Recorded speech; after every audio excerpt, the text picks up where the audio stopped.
सरकार की जय जय श्री राम। अब सूत जी कहते हैं, ऋषियों, भागवत की रचना कैसे हुई अब सुनो ध्यान से। श्री कृष्ण द्वैपायन वेद व्यास जी का प्राकट्य कलयुग के आरंभ में हुआ। कलयुग जब आ गया तो वेद व्यास जी का प्राकट्य हुआ। वेद व्यास जी को श्री कृष्ण द्वैपायन क्यों कहा गया? वो कृष्ण के जैसे सांवले थे, इसलिए श्री कृष्ण कहा गया। उनका नाम द्वैपायन क्यों पड़ा? क्योंकि उनका प्राकट्य एक द्वीप पर हुआ था।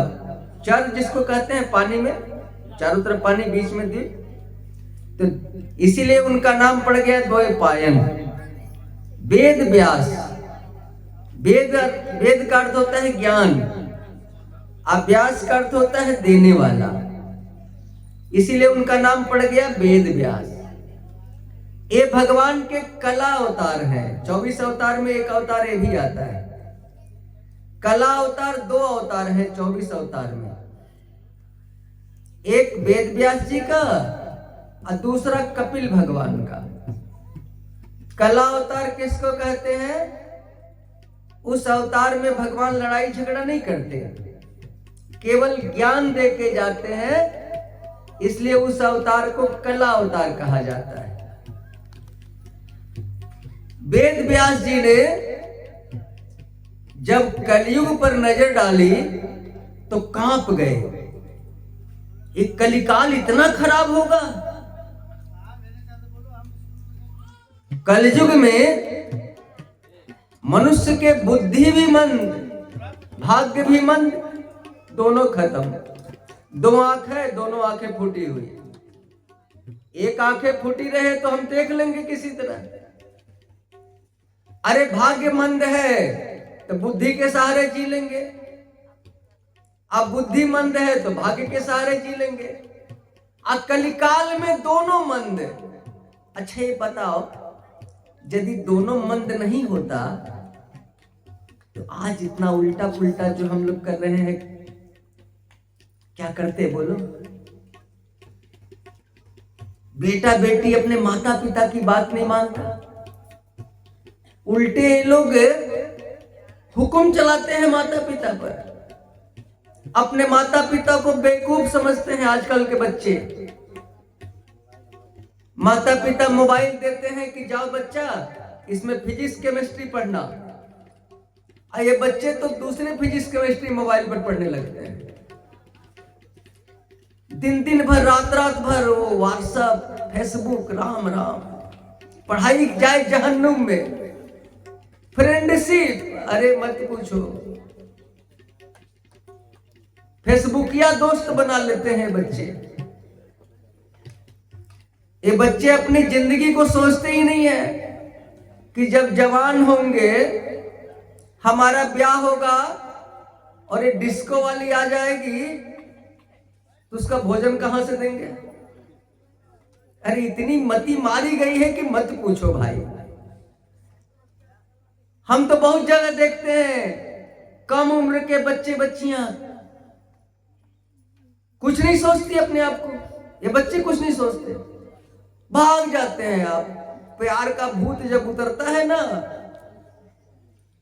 तो कहीं के नहीं रह जाते, ट्रेन में कट के मर जाते हैं बच्चे बच्चियां। और इतना गड़बड़ पोजीशन आ गया है, दर्द हो रही है कहते हुए। कोई लड़का क्या कहता है, तुम यदि हमसे ब्याह नहीं करोगी ना तो हम नस काट के मर जाएंगे।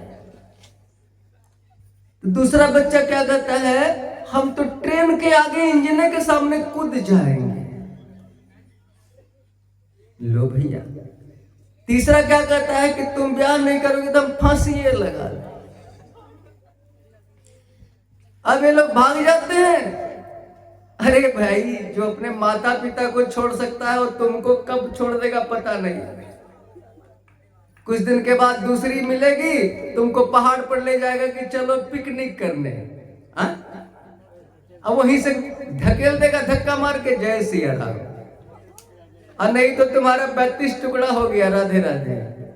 अब फिर तीसरी को लाएगा, चौथी को लाएगा, पांचवी को लाएगा। सतर्क हो जाओ, जिंदगी बहुत कीमती है। अब माता पिता तो पढ़े लिखे हैं नहीं, कहते हैं अरे बेटा मोबाइल इतना क्यों देखता है? तो क्या बोलता है, तुमको क्या पता, हम मैथमेटिक्स बना रहे हैं ऑनलाइन। बताओ, ये लोग अपने भविष्य को खत्म किए। वही वेद व्यास जी कहते हैं कि कलिकाल में बुद्धि भी मंद और भाग्य भी मंद।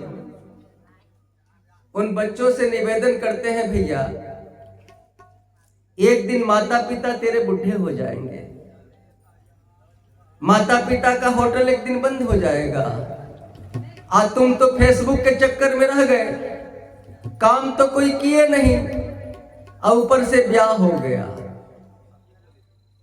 बोल तेरा दिन कैसे कटेगा? बोल, क्या चेहरा देख के जिंदा रहेगा?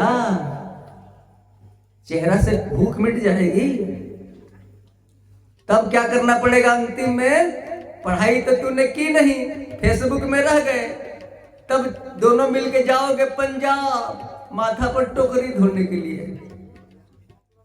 अच्छा हो जाएगा ना जिंदगी।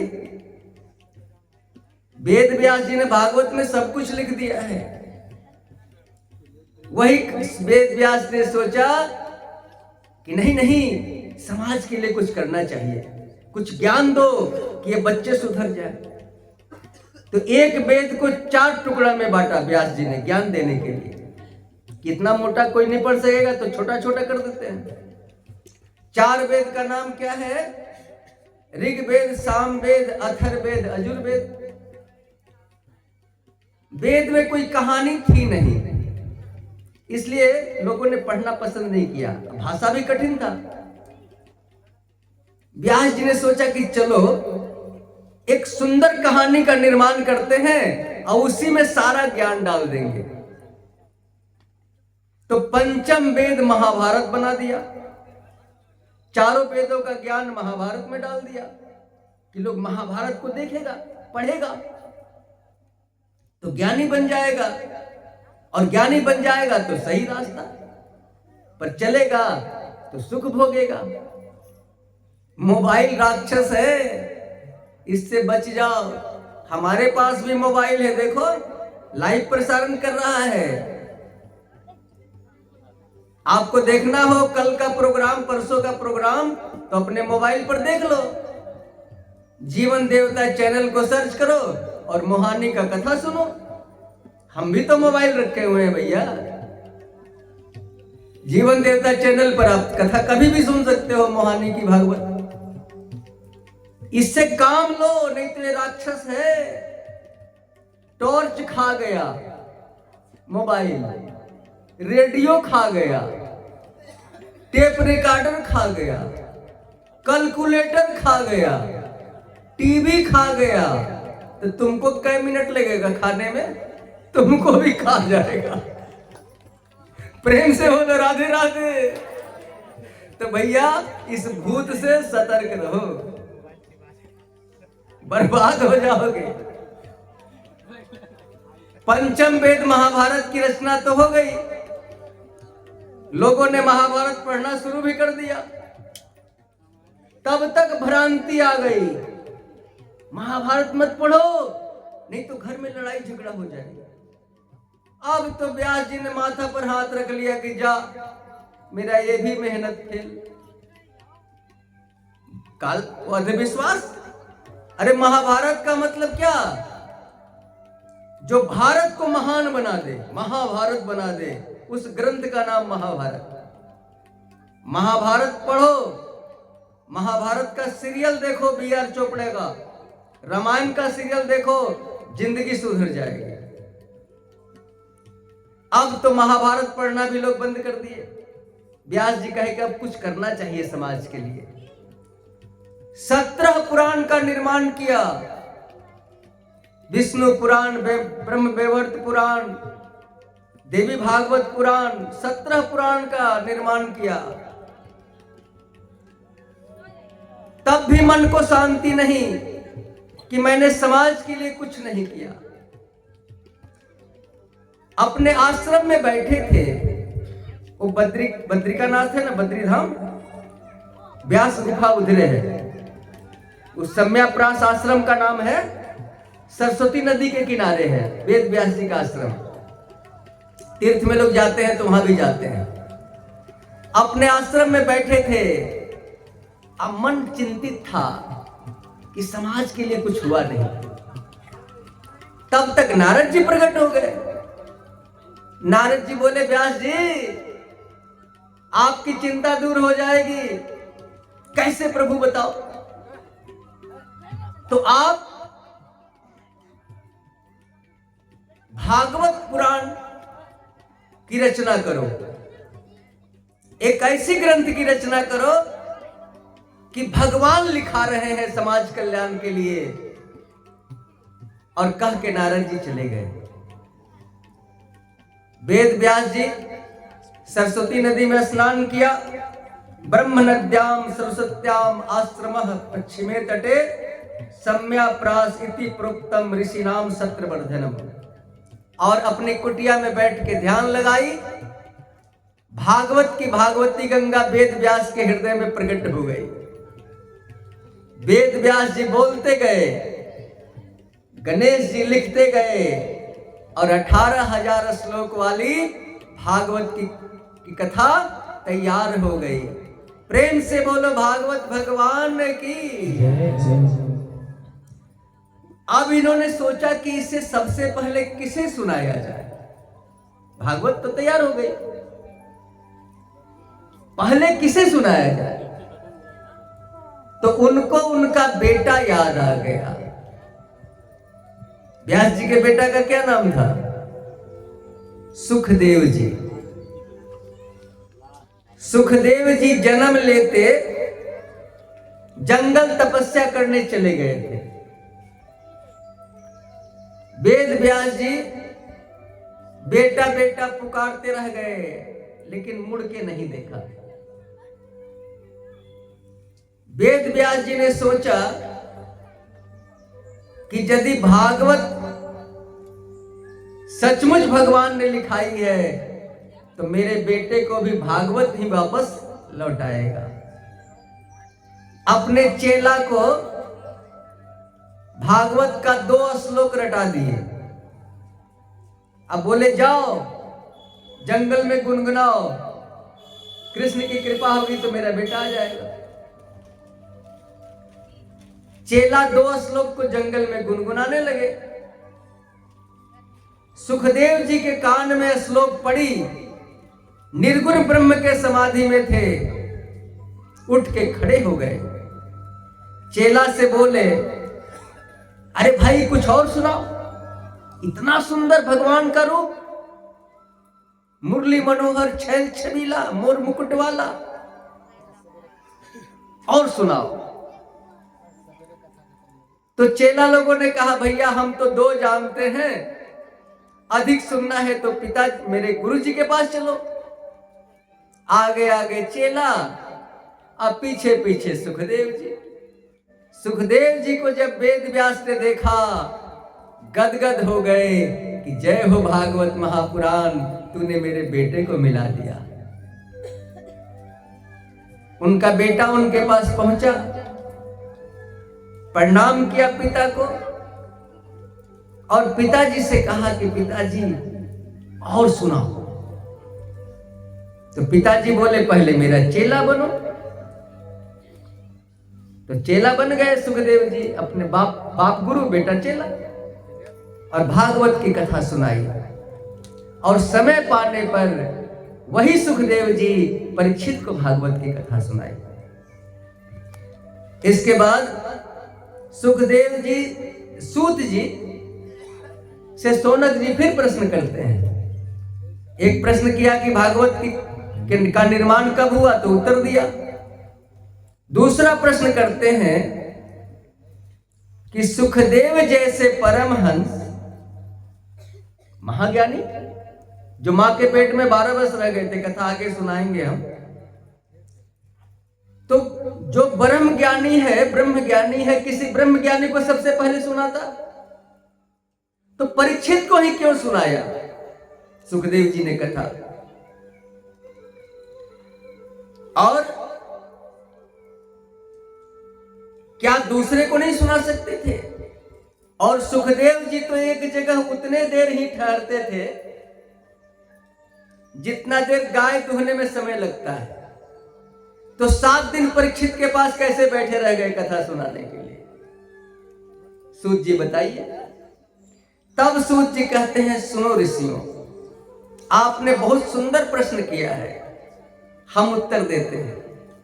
देखो भाई, कथा चल रही है सुपर फास्ट की तरह, कल कृष्ण जन्म करानी है हमें।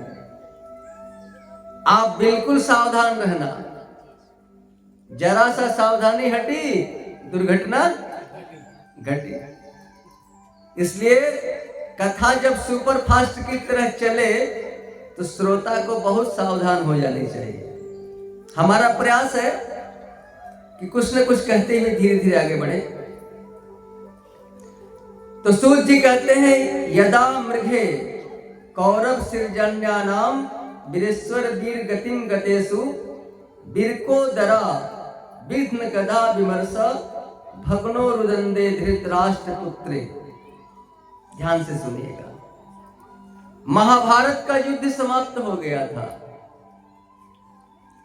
दुर्योधन का जंघा भीम के गदा से टूट गया था। मरणासन पड़ा हुआ था कुरुक्षेत्र में, चारों तरफ लाश ही लाश। पांडवों की जीत हो गई थी। पांडव शिविर में चले गए थे, तब तक अश्वत्थामा आ गया दुर्योधन के पास। जब अश्वत्थामा देखा कि मेरा मित्र इतना विकल है तो तड़प गया। अरे मित्र, तेरा मैंने वैभव भी देखा और तेरी ये दुर्गति, बोल तेरा अंतिम इच्छा क्या है? दुर्योधन बोला, मित्र, पांडव 5 थे, पांचों जिंदा हैं।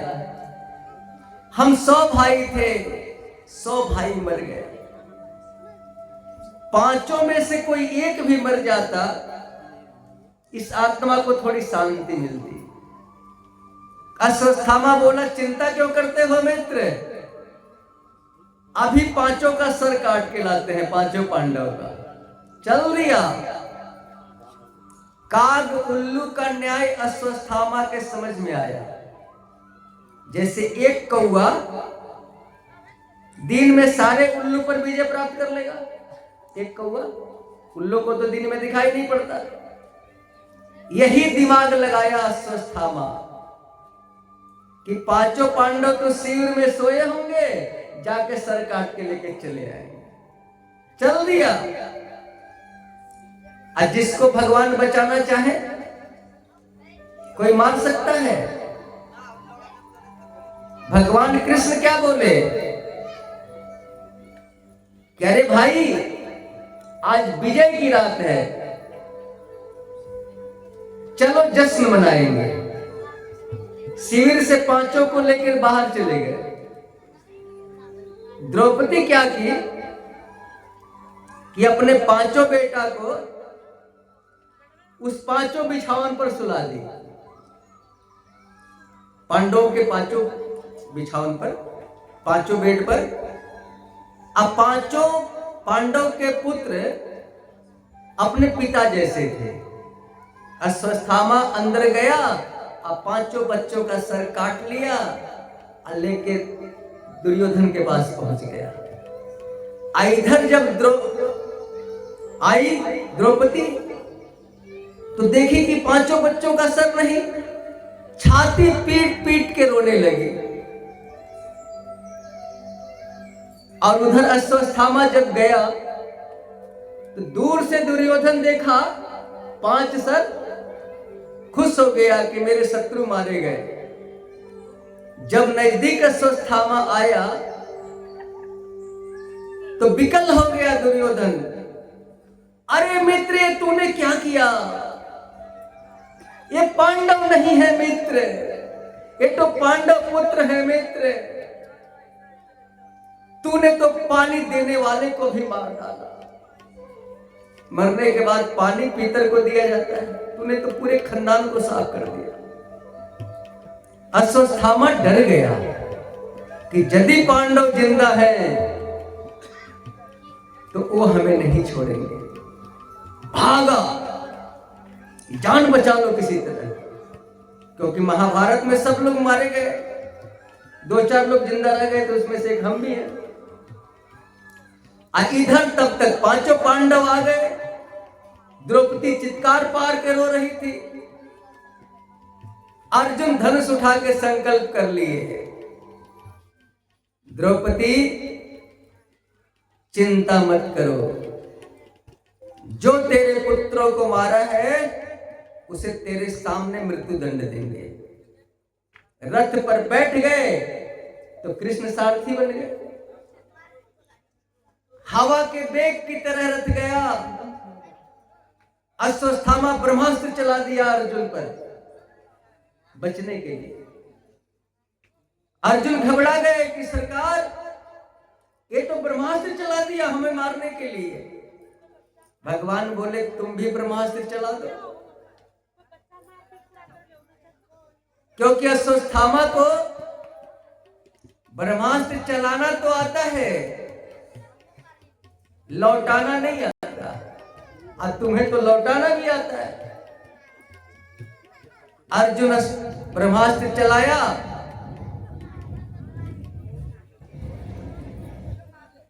अश्वत्थामा के ब्रह्मास्त्र को शांत किया, अश्वत्थामा को पकड़ा और रस्सी से बांधने लगा अर्जुन।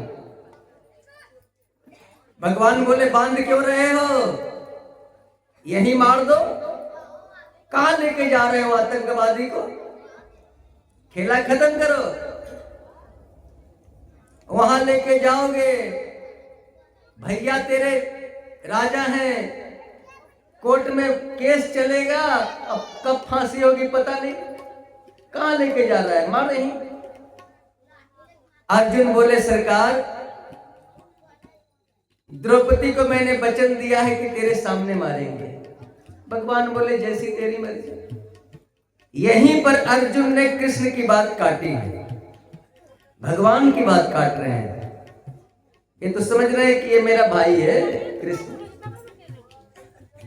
कभी कभी जीव धोखा खा जाता है। द्रौपदी के सामने ला करके पटक दिए अश्वत्थामा को,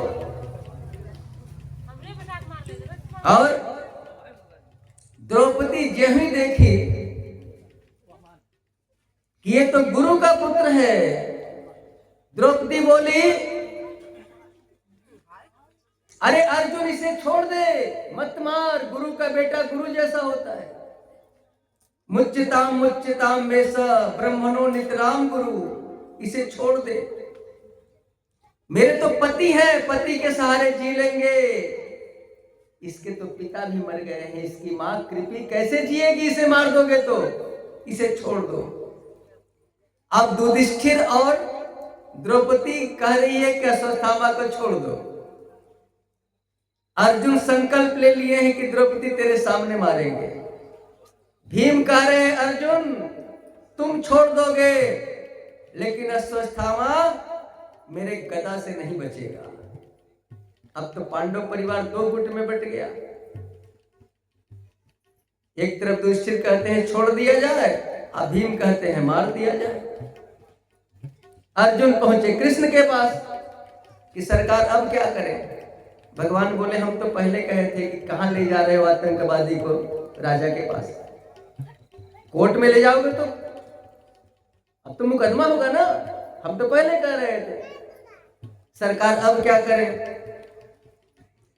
तब भगवान कहते हैं देखो, शास्त्र क्या कहता है? ब्रह्म बंधु न हत नृप्य आता ताई बधार हना। ब्राह्मण कितनों पतित हो, बद्ध नहीं करना चाहिए। और आता ताई कोई भी हो, चाहे ब्राह्मण ही क्यों ना हो, छोड़ना नहीं चाहिए। अब तो अर्जुन का दिमाग गड़बड़ा गया कि एक तरफ कर रहे हैं कि ब्राह्मण को मत मारो, और एक तरफ कह रहे हैं कि आता ताई कोई भी हो मत छोड़ो। फंस गए। अर्जुन बोले सरकार हम क्या करें? भगवान बोले कि हमने तो ज्ञान की बातें कह दी, धर्म की बातें कह दी, अब तुमको जो करना है करो। तब तक दीवाना चाहिए पार्टी दिखा के घुमा लीजिए, एक काम हो जाएगा। धीरे धीरे प्रेम से बोलो राधे राधे। अर्जुन भी भगवान के पक्के चेले हैं, ध्यान से सुनना। अर्जुन सोचे कि ये टेढ़ी टांग वाला कभी गलत तो नहीं बोल सकता, भले टेढ़ा बोल सकता है। भगवान कृष्ण 3 जगह से टेढ़े हैं, कन्हैया, घुटना से, कमर से और यहां गर्दन से। इसीलिए इनको बांके कहा गया। बांके का अर्थ होता है टेढ़ा, टेढ़ा वाला भगवान, बांके बिहारी। कृष्ण 3 जगह से टेढ़े हैं। तो वही अर्जुन बोले कि टेढ़ा टांग वाला आज तक सीधा नहीं बोला, तो आज क्या बोलेगा? पूरा महाभारत करा दिया, कभी सीधा बोला ही नहीं।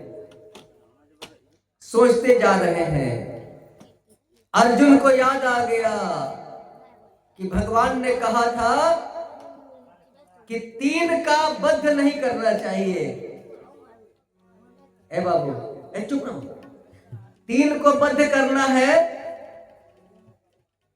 3 को मृत्यु दंड की सजा देनी है, उसका दूसरा विधान है। ब्राह्मण को यदि मृत्यु दंड की सजा देनी है तो दरवाजे पर से धक्का मार के अपमान करके भगा दो, मृत्यु दंड की सजा मिल गई शास्त्र के अनुसार। पत्नी को मृत्यु दंड की सजा देनी हो तो पत्नी से बात करना बंद कर दो, उसका 12 बज जाएगा, मृत्यु दंड की सजा हो गई। राजा को यदि दंड देनी हो, मृत्यु दंड, तो राजा का बात मानना छोड़ दो, मृत्यु दंड की सजा हो गई। 3 को का गला नहीं काटा जाता, ये 3 का विधान लिखा हुआ। अर्जुन को याद आ गया। अर्जुन ने अश्वत्थामा के मस्तक से मणि निकाली और धक्का मार के भगा दिया। अपमान के आग में अश्वत्थामा जलता हुआ चला गया और मन में संकल्प ले लिया कि अर्जुन तेरे आखिरी चिराग को बुझा के रहेंगे। वो आखिरी चिराग कौन था? उत्तरा के पेट में अभिमन्यु पल रहा था, अंतिम चिराग। संकल्प लेके चल दिया। अब एक दिन भगवान श्री कृष्ण द्वारिका जाने के लिए तैयार हो गए कि भैया कितना दिन रखोगे? युधिष्ठिर महाराज राजा बन गए, कुंती बुआ हमारी महारानी बन गई, और हमारी सखी द्रौपदी कृष्णा वो रानी बन गई। अब तो जाने दो हमको द्वारिका। रथ तैयार हो गया। एक पैर भगवान रथ पर रख दिए, दूसरा पैर नीचे, बाएं हाथ से रथ के ध्वजा को पकड़ लिए, दाहिने हाथ से जो प्रणाम करता आशीर्वाद देते। तब तक क्या घटना घटता है कि एक अबला आती है दौड़ती हुई और कृष्ण के चरणों में लौट जाती है, रक्षा करो रक्षा करो। पाई पाई महायोगिम देव देव जगतपति, प्रभु रक्षा करो, आपके सिवा मेरा कोई नहीं, न अन्यम पश्ये। भगवान जब गौर से देखे तो उत्तरा है, इसकी पत्नी, अभिमन्यु की पत्नी, अभिमन्यु की पत्नी उत्तरा थी, ये उत्तरा है। भगवान बोले देवी क्या कष्ट है? उत्तरा बोली सरकार लगता है कि मेरा गर्भ नष्ट हो जाएगा, गर्भ की रक्षा करो। भगवान छोटा सा रूप बनाए, उत्तरा के अंदर गए, और ब्रह्मास्त्र चला दिया था अश्वत्थामा गर्भ के अंदर परीक्षित को मारने के लिए। पेट में परीक्षित थे। भगवान ने उस ब्रह्मास्त्र को शांत किया और बाहर आए। बोले देवी अब तो कोई कष्ट नहीं। उत्तरा बोली ना प्रभु। उत्तरा चली गई। अब कुंती सोचती है कि भगवान ने इतना बड़ा काम कर दिया, अब कोई जरा सा एहसान नहीं जता रहा। दौड़ी आई, बोली भगवान आपने आज बहुत बड़ा काम किया, मैं आपको प्रणाम करती हूं। भगवान बोले बुआ जी ये उल्टी गंगा क्यों बहा रही हो? भतीजा को भगवान कह रही हो। कुंती बोली भगवान जब जब मैंने आपको पहचाना तब तब आप मुस्कुरा के बुआ कह देते हो, मैं भतीजा मान लेती हूं। आज मैंने पहचान ली है कि तुम मेरे भतीजा ही नहीं, तुम तो परमात्मा हो। विनती है कि मन के उद्गार को निकाल लेने दो, जब तक मैं बोलूंगी तुम मत बोलना। भगवान चुप हो गए और कुंती मैया 26 श्लोक में भगवान की बड़ी सुंदर स्तुति करती है। कृष्णाय वासुदेवाय देवकी नंदाय च नंद गोप कुमाराय गोविंदाय नमो नमः। पाहि पाहि महाय नमस्ते पुरुषं त्व अधिकस्वरं प्रकृते परम अलक्ष्यम सर्वभूतानाम अंतर बहिर्वस्थिते। हे प्रभु आप ही सर्वेश्वर हो, आप ही अंदर हो, आप ही बाहर हो, आप ही ये संसार हो और आप ही निराकार ब्रह्म हो। प्रभु हमारे पास उतना सामर्थ्य नहीं कि हम आप तक पहुंच पाए, आपके विराट रूप का अंत पा पाए, लेकिन प्रभु पक्षी आकाश को नहीं छू सकता, लेकिन उड़ना तो बंद नहीं कर सकता। जितना सामर्थ्य है प्रभु उतना तो मैं आपकी गुणगान कर ही सकती हूं। इस तरह से स्तुति की और तब कुंती बोली कि भगवान आप द्वारिका जा रहे हो? भगवान बोले हाँ बुआ, तो 2 वरदान दे के जाओ द्वारिका। 2 वरदान दे दो। एक वरदान दिखा दो, एक वरदान दो कि मां की ममता 2 जगह होती है। ध्यान से सुनिएगा माता जी लोग, मां की ममता 2 जगह, एक अपने नैहर से बंधी होती है, एक अपने बेटा बेटी से। बेटा कितनों गलती करेगा फिर भी मां का ममता कम नहीं होता। तो प्रभु इस 2 रस्सी को काट दो, दोनों छोर को, और अपने में जोड़ लो कि हमारा कल्याण हो जाए। अच्छा बुआ और क्या चाहिए दूसरा वरदान? तो अरे लल्ला जब दुख के बादल मेरे ऊपर मंडरा रहे थे, महाभारत का भीषण युद्ध, दुर्योधन, भीष्म पितामह, द्रोणाचार्य, कृपाचार्य जैसे मगरमच्छ समुद्र में, तो ऐसे दुख के सागर को तूने पार लगा दिया आसानी से। आज जब मेरे ऊपर सुख आया,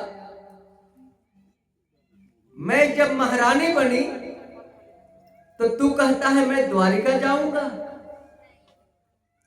मेरे समझ में आ गया कि तू दुख में रहता है और सुख आने पर चला जाता है। तो हमें वचन दे कि कुंती के जीवन में कभी सुख आएगी नहीं। भगवान कांप गए, बोले बुआ तूने ऐसी चीज मांग ली जो मेरे पास है ही नहीं। पूरे दुनिया के लोग कहते हैं कि भगवान ने हमें दुख दे दिया, लेकिन बुआ मेरे पास दुख है ही नहीं,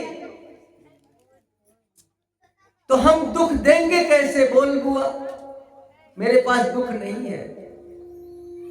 दुख तो मनुष्य के कर्मों का फल है बुआ। अब कलंक लोग मुझ पर लगाते हैं, तो तूने वो चीज मांगी जो मेरे पास नहीं है। हम वचन हार गए, चलो द्वारिका जाना बंद। और बुआ का हाथ पकड़े राजमहल में चले गए, और पांडवों में खुशी की लहर दौड़ पड़ी कि भगवान रुक गए। अब चलो एक गीत का आनंद लो, फिर कथा में आगे चलते हैं। प्रेम से बोलो राधे राधे।